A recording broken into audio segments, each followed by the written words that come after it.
1 Samuel, chapitre 6. L'arche de l'Éternel fut 7 mois dans le pays des Philistins. Et les Philistins appelèrent les prêtres et les devins, et ils dirent, que ferons-nous de l'arche de l'Éternel? Faites-nous connaître de quelle manière nous devons la renvoyer en ce lieu.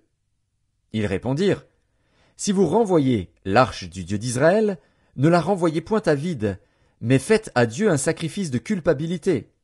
Alors vous guérirez, et vous saurez pourquoi sa main ne s'est pas retirée de dessus vous. Et les Philistins dirent, quelle offrande lui ferons-nous?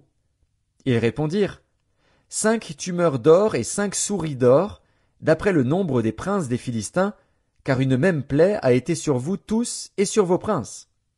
Faites des figures de vos tumeurs et des figures de vos souris qui ravagent le pays, et donnez gloire au Dieu d'Israël.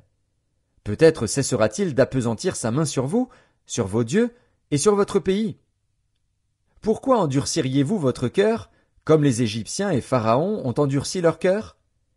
N'exerça-t-il pas ses châtiments sur eux, et ne laissèrent-ils pas alors partir les enfants d'Israël? Maintenant, faites un char tout neuf, et prenez 2 vaches qui allaitent et qui n'aient point porté le joug. Attelez les vaches au char, et ramenez à la maison leurs petits qui sont derrière elles. Vous prendrez l'arche de l'Éternel, et vous la mettrez sur le char. Vous placerez à côté d'elle, dans un coffre, les objets d'or que vous donnez à l'Éternel en offrande pour le péché. Puis vous la renverrez, et elle partira. Suivez-la du regard. Si elle monte par le chemin de sa frontière vers Beth-Shemesh, c'est l'Éternel qui nous a fait ce grand mal. Sinon, nous saurons que ce n'est pas sa main qui nous a frappés, mais que cela nous est arrivé par hasard. Ces gens firent ainsi. Ils prirent 2 vaches qui allaitaient et les attelèrent au char, et ils enfermèrent les petits dans la maison. Ils mirent sur le char l'arche de l'Éternel, et le coffre avec les souris d'or et les figures de leurs tumeurs. Les vaches prirent directement le chemin de Beth-Shemesh, elles suivirent toujours la même route en mugissant, et elles ne se détournèrent, ni à droite ni à gauche. Les princes des Philistins allèrent derrière elles jusqu'à la frontière de Beth-Shemesh. Les habitants de Beth-Shemesh moissonnaient les blés dans la vallée, ils levèrent les yeux, aperçurent l'arche, et se réjouirent en la voyant. Le char arriva dans le champ de Josué de Beth-Shemesh et s'y arrêta. Il y avait là une grande pierre.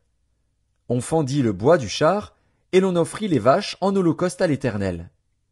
Les Lévites descendirent l'arche de l'Éternel, et le coffre qui était à côté d'elle et qui contenait les objets d'or.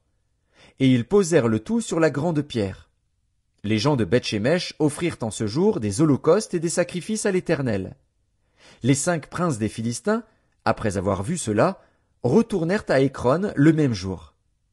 Voici les tumeurs d'or que les Philistins donnèrent à l'Éternel en offrande pour le péché, une pour Asdod, une pour Gaza, une pour Ascalon, une pour Gath, une pour Écron. Il y avait aussi des souris d'or selon le nombre de toutes les villes des Philistins, appartenant aux 5 chefs, tant des villes fortifiées que des villages sans murailles. C'est ce qu'atteste la grande pierre sur laquelle on déposa l'arche de l'Éternel, et qui est encore aujourd'hui dans le champ de Josué de Beth-Shemesh.